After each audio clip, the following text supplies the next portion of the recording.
Welcome back to the channel. This is our new major lesson whose title is The Aikido Connection and the Spiral Form. Today we're going to be once again using martial arts principles as we did in the previous video in the forehand series called the Bruce Lee Swing that many of you have seen. And I believe that we can learn a lot from the martial arts and their principles because they've studied how to produce speed in their movements, power in their movements for hundreds of years. And we can certainly, I think, learn to apply these in our tennis movements. I'm very excited about bringing you this lesson as I think it will clarify some of the reasons that I'm teaching tennis the way I'm teaching it. And as usual, we'll be using our models for our technique based upon the greatest of all time. That's what we do in GOAT tennis. That's the way I develop my game. And you can see in a minute when we roll the introduction some of my strokes. But basically I'm the GOAT whisperer, if you will. The last 6 years I've been working on my own game and learning what I think are the secrets of the GOAT technique. And now I'm bringing that to you. But before I do, before we get started, let's roll some of those goats that we'll be watching in a moment, and let's get started.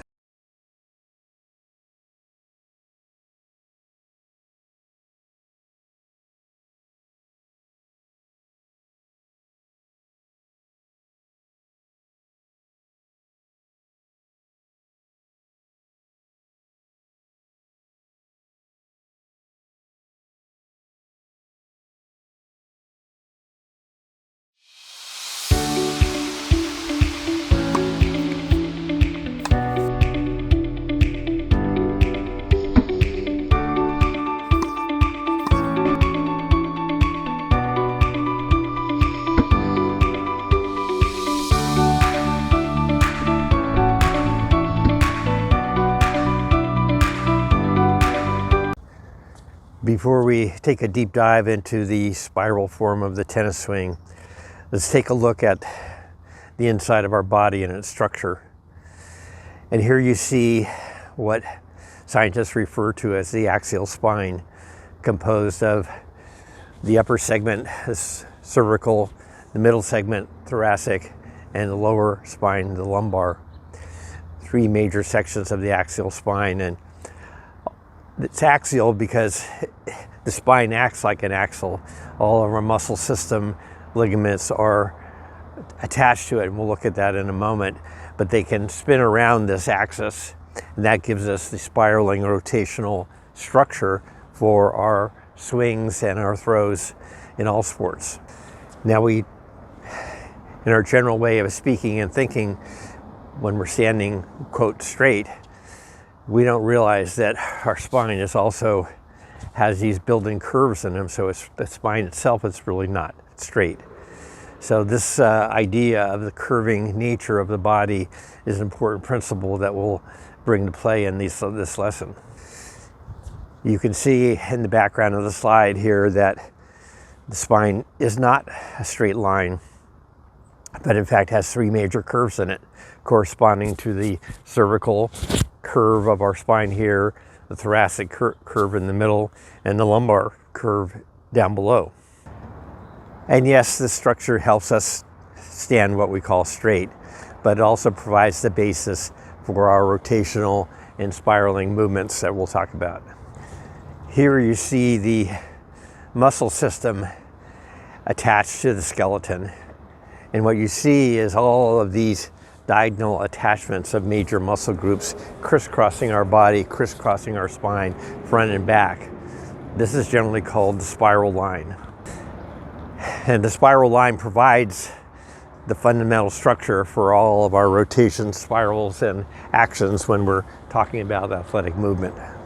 Here you see all the major muscle groups that crisscross and diagonal attached to across our spine, front and back. I'm not going into the detail of this, except to remind you of the earlier lesson I gave on born to throw, born to swing, that most in other sports, especially golf and baseball, most instructors see the correlation between throwing and swinging. That throwing is the underlying motion that we build a swing around. And I say the same about that in tennis, even though most in tennis consider everything in tennis as sort of this unique domain of human activity. It really isn't. And so, as I said in the earlier video, since man walked erect on the earth about 2 million years ago, 99.9% of our human history has been as hunter-gatherers, where our bodies evolved to give us evolutionary advantage to survive. And throwing was one of those great evolutionary advantages. So our body structure evolved and is specialized so that humans can throw rocks and spears and kill at a distance and fend off our enemies. That's what I mean by born to throw, born to swing. So we're really kind of going back to our roots as humans when we learn how to throw and swing properly. Now, just to highlight how important this is, as I mentioned down below here, the psoas muscle, which is the major muscle that crisscrosses our pelvis and really attaches lower body movement to upper body movement, is so critical that when Rafa Nadal injured it a couple of years ago, it pretty much sped up his retirement. He was never able to recover the same kind of movement once he had that injured. So it just shows you how critical these cross-lateral connections in our body are. Now, in traditional tennis instruction, we tend to play fast and loose with a lot of concepts, including how the kinetic chain and power moves in the body. And typically, traditional instruction, we have somebody say something glib like power moves from the ground up. And then immediately 99% of the lesson is not about the power moving from the ground up, but about the hitting arm and the positions of the hand and the racket. Well, first of all, it's not literally true. There's no power coming from the ground until we sink our body mass through our legs into our feet, so that the energy then can rebound up through our feet into our upper body and into eventually our swinging arm. So we are the source of the power and we have to drop it into the ground before the ground helps us. But once we do that, it is true that energy does move up in waves from the ground up, and it moves up in successive waves where one wave stops, slows down, the other one accelerates, and it keeps accelerating in waves all the way up until it reaches our upper body, our shoulder out to our arm, and eventually into the release of the racket. It's all accelerating energy up from the ground up. But the other major component of how energy moves in athletic movement is from the inside out. So again, we had this axial spine going up through our body, and all of our muscle systems attached in diagonals, helping us rotate and spiral. Well, the energy starts around the axial spine, the core. It's called proximal, the proximal area to the core. And then as we rotate and turn, that energy starts to accelerate to the outer periphery of our body, eventually out into our arms and hands. That's called the distal part of the power system. So the first concept of Aikido is very much something that we've covered already, which is the two swing centers. Is how do we coordinate all this flowing energy up and down and around and out? Well, we have two major coordination centers, one in our middle of our chest, our sternum, one in the middle of our pelvis. In Aikido, the top one is called the Kiritsu, and the lower one is called Hara. And so all energy sort of converges and moves out from those two centers. And in our earlier video about two swing centers, I reminded you of the concept that we need to keep these two centers. We need to rotate around these two centers without getting closer or further back from the ball or point of contact. And that we want a centered turn in our pelvis, and we want a centered turn in our chest in order to have the best swing and the best path through contact. The next Aikido principle that I want to talk about is called the unbreakable arm or unbendable arm. And here in the background, I show a Aikido expert demonstrating this to his students. And in the notes below, I'll provide a link to a 2-minute video where you actually see a Aikido master doing this with a student. I don't have someone with me, but I can give you the basic idea. So it starts out with the Aikido expert laying the back of his hand on the student's shoulder like this, palm up, and just laying it there straight. And then the student is supposed to put both arms right at the bend of the elbow, and the Aikido expert will just try to resist that push down by the student just with the local power of his muscles in his arm. So tightening this up and really, flexing it like we do when we're just having local power in our shoulder and arm, and see if they can resist this pressure down to break the arm. As you might suspect, the student always is able to break the arm because this arm structure is not powerful enough to resist that pressure. But the second phase is the unbreakable arm phase, where the master will make a slight change in the orientation of his hand and arm to a more external rotation, just like I'm doing here. And just make that slight twist, all of a sudden I can feel a connection going down my lats all the way into my hip, down to my feet even, and into my lower and upper swing center here and here. So it's a subtle thing, and a lot of it's just awareness. So now the Aikido expert tries to just extend the energy flowing out through the arm from the body straight out, and let the student try to push it down with both hands again.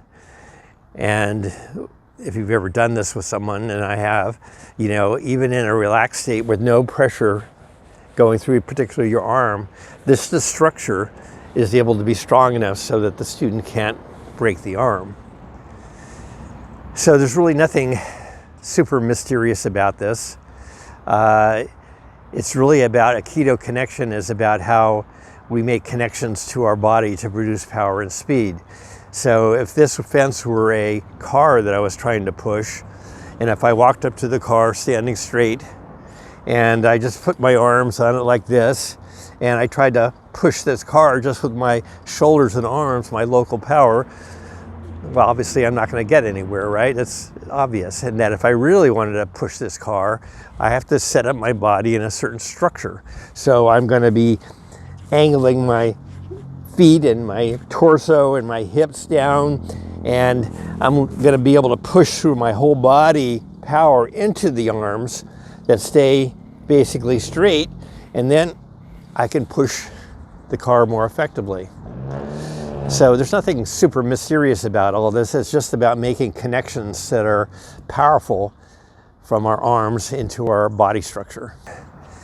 So we're talking about the connection, the Aikido connection to our swing form.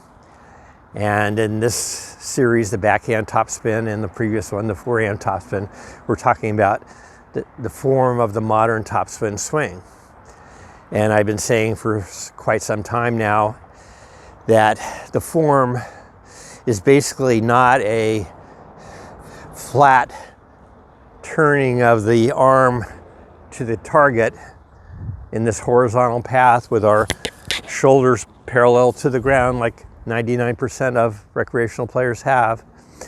Once we have a flat horizontal path plane for our shoulders, our arms are naturally going to fall into this horizontal path. This isn't nearly going to be vertical enough, and we won't have the power with this extension of the hand in a linear way. Another form that really doesn't represent the modern topspin form is any kind of flat merry-go-round sort of swing. Some people get away from the linear swing, but then they just want to swing on this sort of flat plane like a merry-go-round going around their body. This is also not the topspin form. The other week when I was trying to get people off this horizontal flat swinging plane for the forehand and backhand, I talked about how the plane or form was more like a tilted Ferris wheel, and I sort of demonstrated it like that. and I'm going to correct that on the forehand side, is that it is generally like a tilted Ferris wheel, but it's not exactly like that. So we don't swing on a completely diagonal plane up like this on the forehand side, more on the backhand that we'll talk about. And finally, in the modern topspin form, we don't just swing the racket from a low point back here to a higher point here in this sort of path. That's not going to cut it either. So here is a tracing of the topspin form from Jack Sock, one of our GOAT candidates for greatest all-time forehands. And this is from a face-on point of view, and you can see the whole path of the arm and the racket through from the slot, into the finish.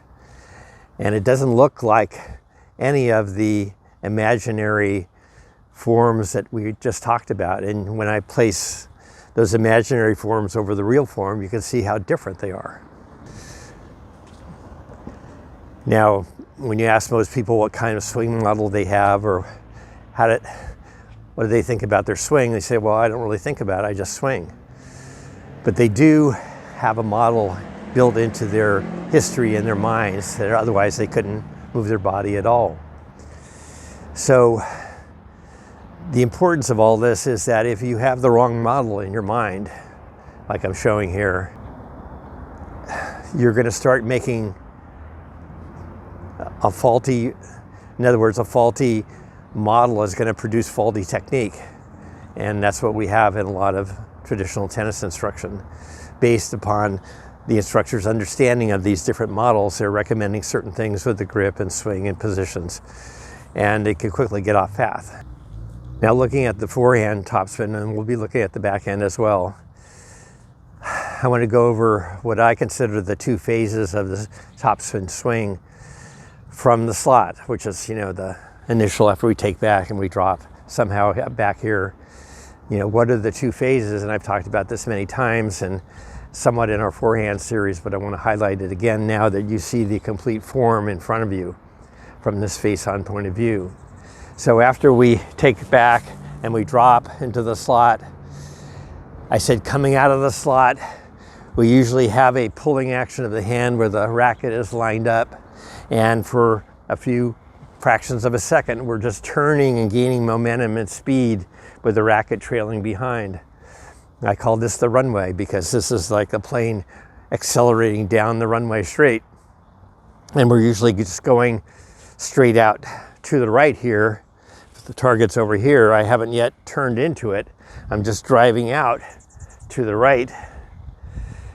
And then we get to the second phase of the swing, which I call the takeoff. Why the takeoff? Because as our body gets to the turning point where our hips have swiveled towards the target and starting to close and slow down, then our torso is starting to rotate towards the target and starting to slow down. That's the turn of the swing. And so at that point, this racket that's been trailing, sometimes it's dropped below the level of the hand, but somewhat in an ascending path, typically from the slot. All of a sudden, this angle changes dramatically, as you can see. There's a sharply vertical path through contact, 25 to 30% through contact that we have in the modern swing. So it's not this gradual plane of any kind. It's a sharp differentiator where the torso and the arms and the chest are on a completely different angle than when we started. And it's because of the sharply vertical path through contact that we have in the modern topspin swing that 90% of the professional players use a Western or semi-Western grip, because that's going to give us the closed racket face that we need for this sharply ascending path and still make the ball sink into the bed of the racket, driving it, giving us speed and spin that we want. So the release for our Western and semi-Western grip coincides with that sharply vertical path. So our hand is on the 4th or 5th bevel, or pad of our index fingers down below here on the Western or semi-Western. And as we get into the contact zone, our hand is releasing the racket in this sort of 45-ish angle, which ends up to be looking very much like a windshield wiper action. And it is. And the commentators on television say that this is extreme, usually played in the 60s, 70s, and 80s, where people played with a much more vertical stance and posture. And they are always recommending that the players use a semi or Eastern forehand grip where the pad is on the side of the racket and the 3rd bevel. And so this kind of grip gives you this horizontal swinging gait release, where you get lots of pressure with your index finger to swing the racket out like this. When we want it more like this, and having the grip in the bottom 3 fingers also helps us create that release. We've talked about these things in the past, but hopefully now this is sort of all coming together for you. So if the modern topspin form isn't, this diagonal spiral, like I said earlier, but looks like this sort of dipping roller coaster, like where we start sort of low and then all of a sudden we go very high, like a Big Dipper. This picture is actually a picture of the Big Dipper in Santa Cruz, near where I live, which I've ridden on many times. So it starts with a slight rise and dip and then goes way up dramatically. And there is this undulating, rocking, spiraling action of the body that coincides with the spiraling, undulating action of the racket flow. That was the central part of what we're talking about today. And this lesson about the Aikido connection is emphasizing that we're not built on these straight lines, that our body is structured for spiraling rotational movements. And we want to try to feel an Aikido-like connection to this structure that we have, the spiral, the inner spiraling and rotating structure of our body. That's the central part of this lesson as well. Now the modern topspin backhand form for the one-hander, I'm showing you the great Roger Federer's backhand here, just in a rally shot. There's nothing extreme about it at all. And you can see that it is more like a tilted Ferris wheel because our arm is extending out in this path on the one-handed backhand. It's not quite as high as the forehand, but you can see for yourself it looks like a kind of tilted Ferris wheel. Now the modern two-handed topspin backhand, demonstrated here by Novak Djokovic. Now we have 2 hands connected to this racket, and we can't extend out as much, but we rotate more through the shot like we do on the forehand, but our connection to the racket with 2 hands kind of brings the racket in. So we don't have, as high an extension finish on the two-handed backhand. But now that the arms are tied into this rolling, rocking, spiraling structure of the body, we see much more the dips and rhythms of a roller coaster-like action on the two-handed backhand. Now, sometimes, when we're out playing, we can't think in complicated ways, and just having an idea in your mind about, so what's the general form of what I'm trying to do, is helpful, and hopefully these analogies will help you. So before we go any further, let's get out of seeing just stationary images and let you see the strokes of these 3 players, Sock, Federer, and Djokovic, a couple times through in slow motion with the racket tracing on, so you can focus on the dips and turns and watch the de-leveling of the shoulders, particularly the spiraling motion of the body. Don't just get obsessed with the racket. Look at the rhythm and turning of the body as these videos are played.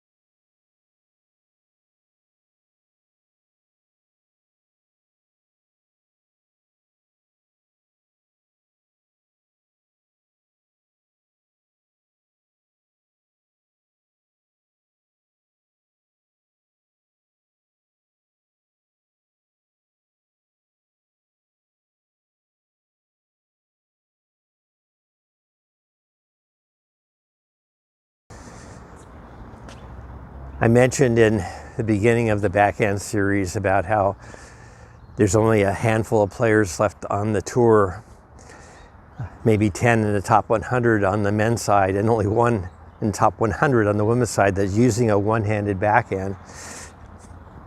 And people are already lamenting the loss of what they consider the most beautiful stroke in tennis, because everybody seems to be going to the two-hander. And there is really something about why it's beautiful, this flowing rhythm, graceful, release of the racket.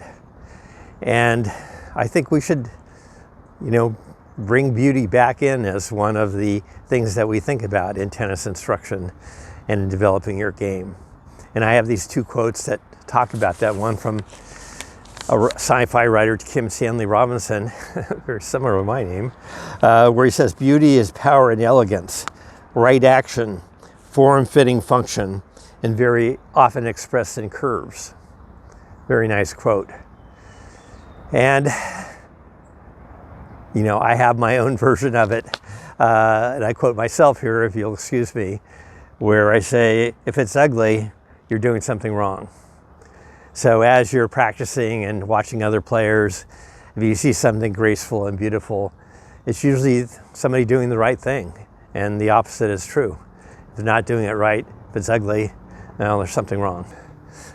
One more idea for you in terms of the general form, and there are instructors in other sports that have talked about this, so it's not original for me, is they often say that the general form of the swing is like the Nike swoosh in one way or another.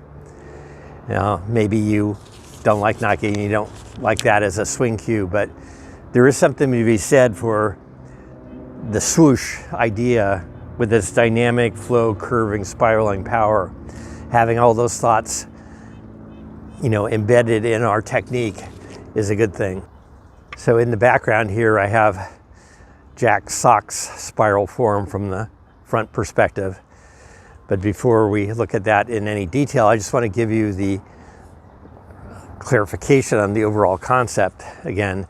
So again, if we stand just vertical on the tennis court and our shoulders are parallel with the ground, they look something like this. And, we'll tend to move this way, and our arms will tend to swing this way in this horizontal flat way. And it really have to get that model out of our minds and realize that as we move through the modern topspin form on the forehand side, we're going to see these shoulders radically change and de-level and spiral, as you see in the background with Sock right here, and we'll look at it in a little closer detail next. So in the modern topspin form, and we're seeing Sock now, in his lifting and take back, there's a lot of things going on that relate to the core and the spiral nature of our body. Is that the whole spiral muscular system that we saw attached in these cross-lateral attachments and spirals in our inner core of our body. As he lifts his arms, all these are turning and winding up, and his chest is actually rotating and spiraling up, creating a loading in a spiral form in his body, as well as when he lifts his arms. And all this is starting to build up energy in our core of our body. And it's a turn around the central axis of our upper swing center. So we want to keep this a focus at some point in our practice that we're turning around the center point and we're not shifting around too much. Yes, we have a forward tilt of our body, but the central point remains fairly stationary.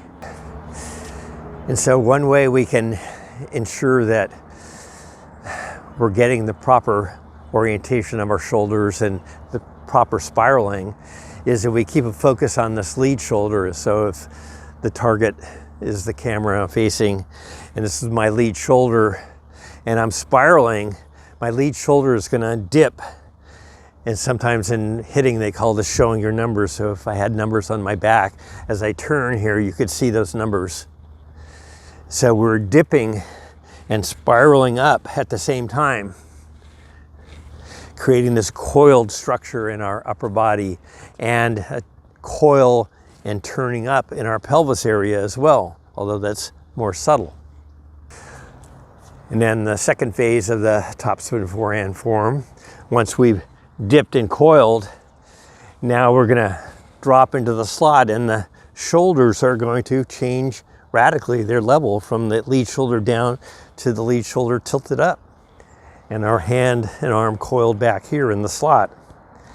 And we're continuing the wind up of the pelvis and the upper torso in a coiling action as we sink a little into this slot.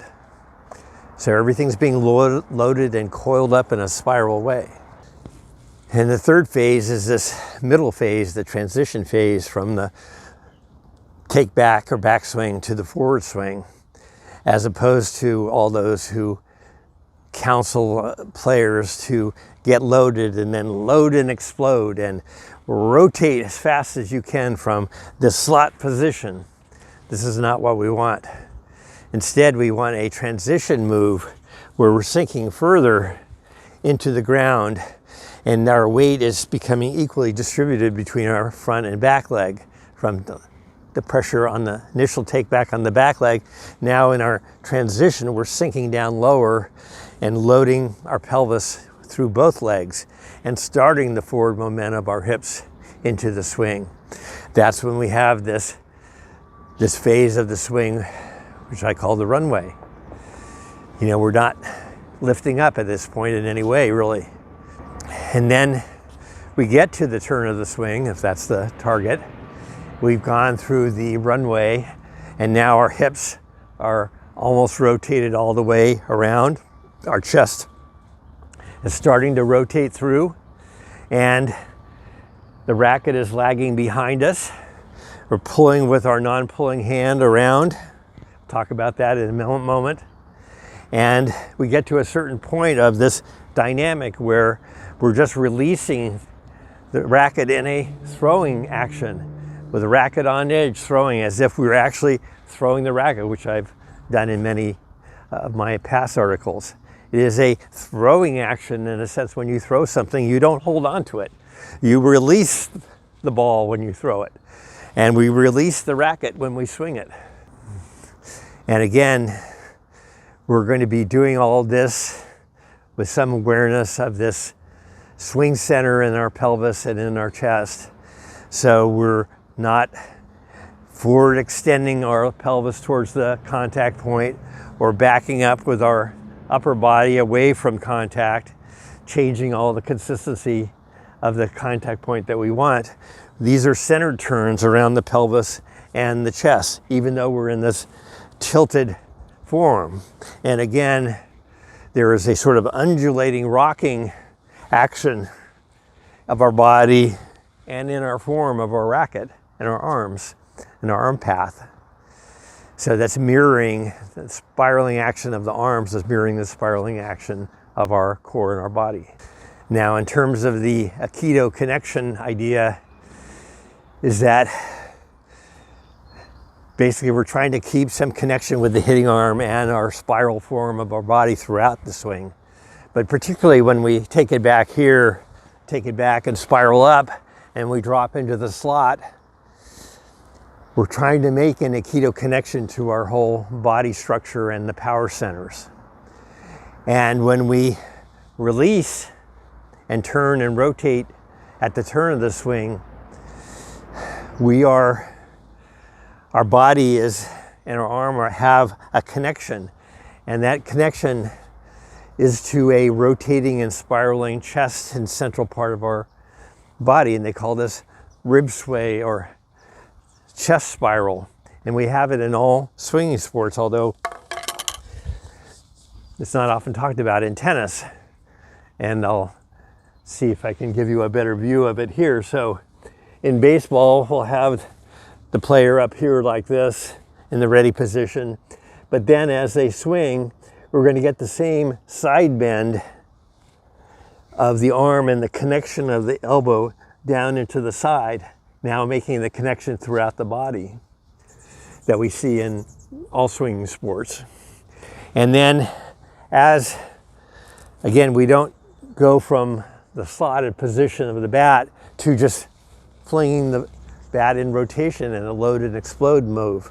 There is a transition move where now we're connecting this arm structure to this spiraling around and up of our chest. And you can see the bending and coiling here in the chest. If you put your finger below your rib cage, as you do this, you can feel your chest and rib cage moving. And that's what we want. In golf, it's the same way. Once we get to the full take back in the golf swing, then we're gonna shallow out and drop the club back here. And again, our arm's gonna come down, making that Aikido connection to the ribs. And we're not gonna just fire out around, but we're gonna go sinking in our transition and following the spiral path of our ribs, and then eventually through and up. But first we follow the spiral of the chest, and only at the end does our body rise. The same in tennis. We have the spiral up of the arms and the back and the whole coiling process. We have the sinking, and now we're going to go through the transition of the runway, and we're crunching down a bit and turning down with our chest, and we're moving through with our chest as we release, and our chest stays in this rotational mode all the way through contact. And then yes, as we reach contact, sometimes it's appropriate to straighten up a little as we reach contact and up and through. And it's the same on the backhand. We have a coil back here, and we have the drop into the slot. Again, the elbow comes in, makes the Aikido connection to the spiral structure of the body. And you can see the same rib spiraling. And we want to follow that with our swing path all the way through contact. And then again, as we pass through contact, sometimes it's appropriate just to stand up a little bit for added vertical power. But we don't want to be standing up straight prematurely, as we covered in another lesson. So in other words, we don't want to be back here standing up. Then all we have is the arm to swing wildly around. Now this lesson is not on the details of connecting the hitting arm to the body on the topspin form. We're just working on other issues today. But just briefly, I listed the connections on the forehand. Is that, we have a focused awareness that we're making this connection to our core, and that there's this side bending and crunching of the rib cage down, establishing that Aikido connection. We have a rib spiraling around in this rotational motion, and we have, as we pull back the racket, our scat back here, we're pulling back, and that's another way we connect the arm to the spiraling motion. And this arm usually has a sort of backward spiral like this on the forehand and on the backhand side. And then on the forehand, we talked about the master move is that as we enter the slot, we supinate our forearm and sort of hold the racket back here instead of letting it go out and pronate around too early. This all keeps the racket in line and in the runway before we get to the turn of the swing. But the real practical focus of this lesson is the element of using the pulling hand, which is the non-hitting hand on the forehand and the backhand side, but we'll mostly look at the forehand because it's easier to feel and see. So in the modern topspin form, the racket is taken back with both arms back behind the head somehow, up high usually. And then at some point the arms can't reach and we have a handbrake. But sometimes this non-hitting hand can help us push back and load and extend our hitting arm further. Sometimes not, but it can do that. But then as we drop into the slot and start the forward movement, this hand, which in Aikido is called the pulling hand, because We have two sides of our body, and punching in martial arts, you'll always see that as the martial artist drives the fist forward, the other arm pulls back. This is called the pulling hand, or it's also known as hikite. This is this reversal of action. Well, we have the same pulling hand in tennis. And yes, sometimes this hand extended out for balance and other things, but that's not its main purpose. Its main purpose is to help us spiral and rotate faster and more efficiently in this spiraling path. And so that's the part that I want you to feel and look at today in detail. Now, typically, most players, since they don't really take the racket back with two arms, just simply split their hands here, and they have no connection and no power in this non-hitting side. But we'll look on some exercises where you can start to extend this non-hitting arm and hand, and there's a special way to do it, just as the Aikido connection is. And I'm mostly going to focus on Carlos Alcarez, the way he does it. So he takes the racket back, kind of has the racket cupped here in his lower part of the throat. And then as he releases, he keeps his hand back here in the palm up kind of position. And he keeps it close to his body. And he keeps this fairly close, tight up here.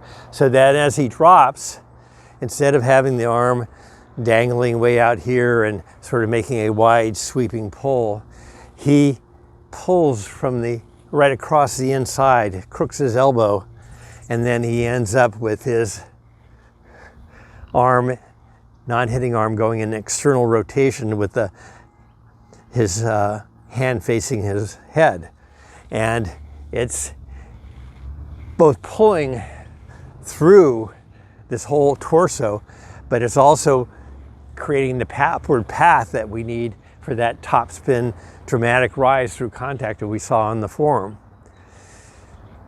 Even people that extend out their arm typically have a notion of this horizontal merry-go-round kind of path. That's not going to give us the upward path that we need for topspin. So how we position this non-hitting arm, and I'll show you, Alcarez, he lets it drop down here below his hitting hand, and then that creates the natural upward spiral of the path, and he can change the angle of his shoulders at the last moment and produce tremendous rotational power with this tight pulling action and this internal stoppage with his hand facing his body. And just quickly to see how all this looks on the backhand side, we have Varinka here, and we have him in a neutral ready sort of position, and neutral being that the shoulders are horizontal with the ground, flat basically, even though sometimes he starts with a slight tilt already.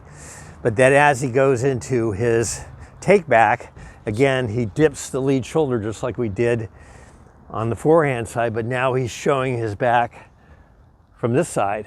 So if he had numbers, you could start to see his numbers on the back. And so his trail shoulders tilted up. Everything is spiraling up and around in his pelvis and in his spiral structure of his muscles in his torso, coiling up, getting wound up in the take back position.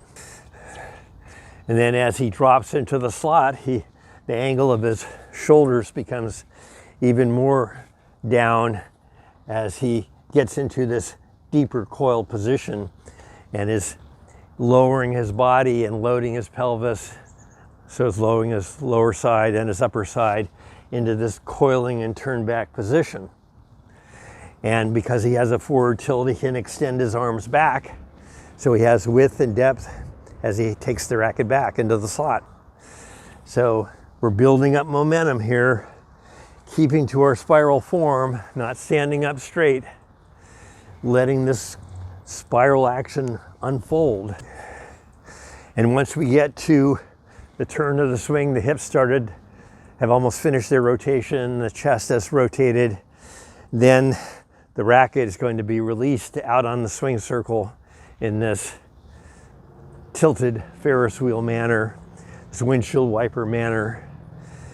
And again, it's going to be a free release, but all this energy which has been coiled up here tight to the body is now extended out. And we've talked about how the swing is really a sling or an unfurling around this axle connection that we have.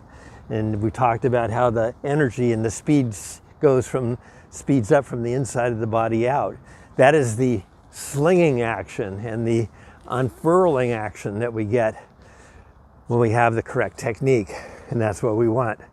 This is going to dramatically speed up our racket head and give us tremendous amount of power and spin. And we have a pulling hand action on the one-handed topspin backhand. So as we turn and release, we want to maximize the hitting side rotation through contact. So we don't want the left side coming around with the right side in this body general turning action. That would slow everything down. So we have a pullback of the non-hitting arm in some fashion. And this creates this sort of expansion and release through the chest area or core center. And that energy comes out in a fast dynamic spiral. And we'll talk a little bit more about this non-hitting hand on the backhand. It's not quite as dramatic as on the forehand, so we're going to focus a little bit more on the forehand so that you can feel that today. Just one subtle point on the non-hitting hand extension on the forehand and the backhand side is why the players have their fingers spread wide and extended out, typically, not always. Well, just like in Pilates, they always want you to point your fingers and extend your limbs out and your hands out. This creates a deeper connection to our core and activates more muscles in our core structure. So you'll see on the backhand, the hand is usually, fingers are extended like this. On the forehand, there is this extension of the hand and fingers because that's making all these connections to our back muscles and structure and our front muscles and helping us in this pulling action. Well, that concludes the overview part of our lesson, what I call the movement map. And it once again emphasizes that we really have to get the correct movement map in our minds and then embed it in our bodies before we can have a better stroke. And now we'll go into the how-to session, the deliberate practice session of how you can start practicing this and feeling this today. Welcome to the how-to deliberate practice session section of the lesson. And as usual, I'm recommending that everyone get warmed up before they do any exercises and also take these injury precautions seriously, which I'll read. Don't do these exercises if you're injured or sore. Stop the exercises immediately if you feel any pain or soreness. Do all the exercises in the athletic posture to enable healthy rotation and dynamic movement. This is the tilting and the bending, the straight back, tilt forward 20 degrees, that's athletic posture, butt down. And start exercising each exercise program slowly, checking for injuries or soreness the next day before increasing your speed and activity. So we want to explore these motions. They're learned best in slow motion, and then we can add speed and complexity to afterwards. In this lesson, we're exploring making a Aikido connection, a strong, powerful connection with our arms to the core of our body, and especially to the chest and ribs area where we have this spiraling motion that is going to give us tremendous power as we enter the contact period and also give us a vertical swing path if we follow the ribs spiral the way we should. Now we'll be focused on this just to give you a feel for what this connection feels like and its value in looking at the forehand instead of the backhand and looking at the action of the non-hitting hand, not the hitting arm. We'll get into more detail of connection later on that. But we're particularly looking to understand this connection, which is in Aikido called the pulling hand, And the concept is called hikite, which is when you see martial artists move to strike, they always pull back one side. That's the pulling hand. That's hikite. And it adds to the speed and power of the punch or the strike. Well, we have the same principle in all of our strokes, power strokes in tennis, even the serve. We'll get into that. But on the forehand, that's what we're going to be looking at, and particularly the form of Carlos Alcarez, who has one of the best forms for this non-pulling hand that I've ever seen. In terms of using this non-hitting hand, I realize many of you out there don't take the racket back with two hands on the forehand, or the backhand for that matter, and then you have a tendency to split your hands immediately. Well, we're going to skip over building that phase and just have you try to pretend that you do take it back with two hands, and just start in this position up here with Alcarez, where the racket tip pointed towards the target out here, up high, slightly behind our head with our hand, and that we're cradling the throat of the racket like this. So we're just lifting up and we're turning a little bit, and that's the opening position that I want you to start in, and work through this exercise with me. In this first exercise, I just want you to do 10 reps of this take back position of Alcarez, with the racket head up here behind the head, the target's out here, so I got the racket slightly behind my head relative to the target.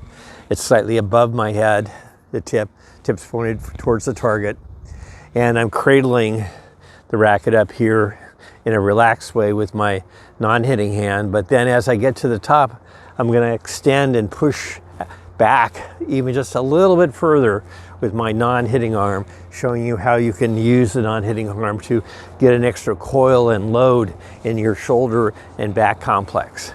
And so it's just that simple move. I'm going to pause the video for you to do 10 slow motion reps like that.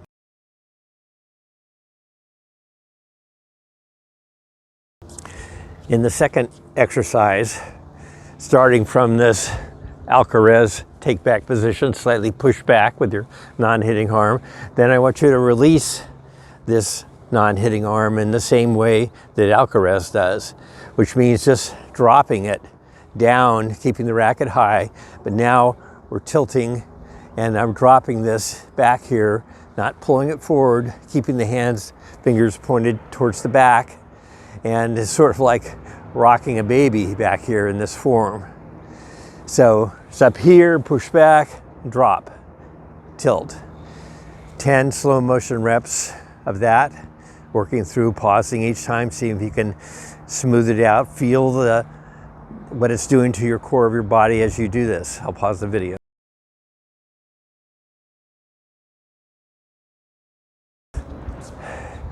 So in this next phase, from having dropped down and kept our arm back, so we've got an extra coil and extension in our non-hitting arm and back, pulling those muscles, hand extended back, pulling these back muscles. Then I want you to do the drop into the slot. Again, keeping this non-hitting arm sort of in the middle of your body, not out here. Keep it back. So there's still a little pull capable of this non-hitting arm as you drop into the slot. And I want you to just recenter, so now you have equal pressure into both legs and you're going to be ready for the forward part of the swing. But first I want you to do this drop. So 10 reps of the drop and recenter to the slot.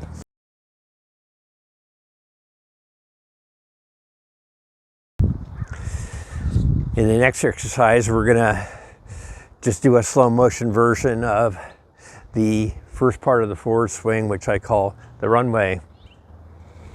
So we're dropped, the arm is still back here, non-hitting arm is still back here, and I want you to feel like you're leading this movement with a turning of your non-hitting arm and getting a crook in your elbow, and you're spiraling up in this fashion. You don't have the arm out here and turning in a horizontal wide way, but in a sharp upward turn.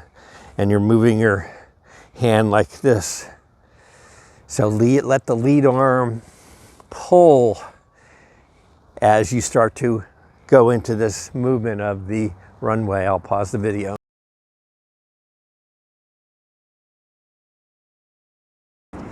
In the next exercise, I want you in slow motion to do 10 reps of the release of the swing from the turn of the swing. So if that's the target, and I've come out and I've started to turn my hips and then my torso and brought my elbow forward a little, and I still have my non-hitting arm tucked in down here, not up here, not out there, but tucked in with the crook of my elbow, then we're gonna release this racket out, extend it out, but I want you to lead the whole movement by the feeling of this tight shoulder turn with your shoulder going in internal rotation and your palm facing you here as you release. So you're leading and pulling with this in a sharply upward path, not this horizontal path, but a sharply upward path. And you're feeling your ribs and your chest spiral up and around. And then yes, they do come down. So slow motion where you're just feeling mostly the pulling action of the non-hitting and the spiraling of the ribs, and finally just letting the racket fly around in this swing circle.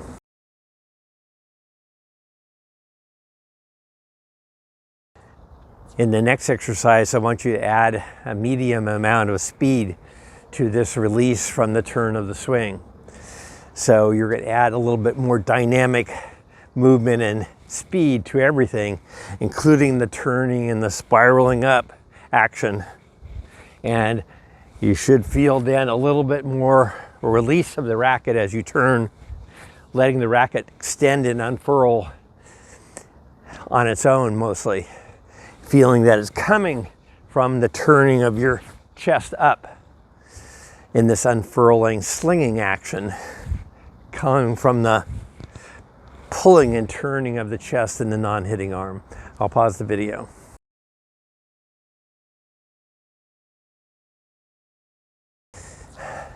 So as we do in most of these sequences, after we work on each segment and component, and we try to reassemble them. So I want you to try to assemble these several movements that we've made, starting from the Alcarez take back, and just go through all the sequences together in slow motion. You know, first being very conscious of each one perhaps, but as you move into the last few, you know, start to feel a little bit of a flow around yourself, and that flow of that spiral and the natural release of the racket and its upward path, not this horizontal swinging path. So I'll pause for 10 slow motion reps. You pause between each one, trying to smooth out and integrate the whole movement.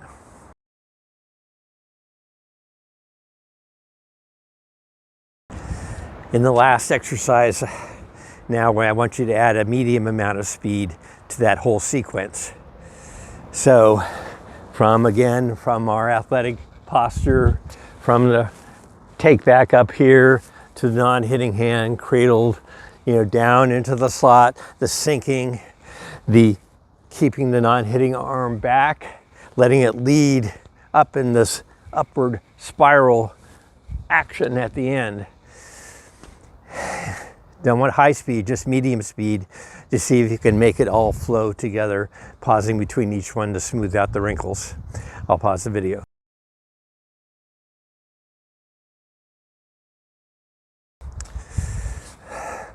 That's the end of our lesson today. If you feel comfortable enough to take this form out and hit some balls with it, that's fine, that's up to you. I would say for most of us, most of you, it'd be better to do, you know, a week or two of shadow practicing, smoothing out, speeding up without the ball before you took it out to the court, making sure that you're getting, you know, all the right motions, the sequence. You're not letting drop into the bad old habits of keeping the shoulders level, bad old habits of not using this arm very effectively, bad habits of not pulling with the non-hitting arm.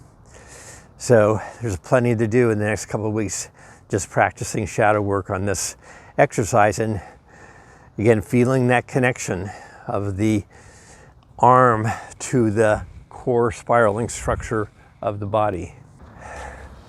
So in the end, let me say, I know that some of these lessons are lengthy, and congratulations if you've made it all the way through and you've done some of these exercises. You're on your way to a higher level swing, and you're really on your way to accomplishing what I hope is now starting to settle in with you, which is, you really want to achieve your potential in tennis and potential for your swing. And this is a great way to take the next step. And I should also say that I've added a few extra slides at the end after I stop speaking, just to capture the main takeaways of the lesson, because it is so long and complex at times. So you can really focus on the main points and concentrate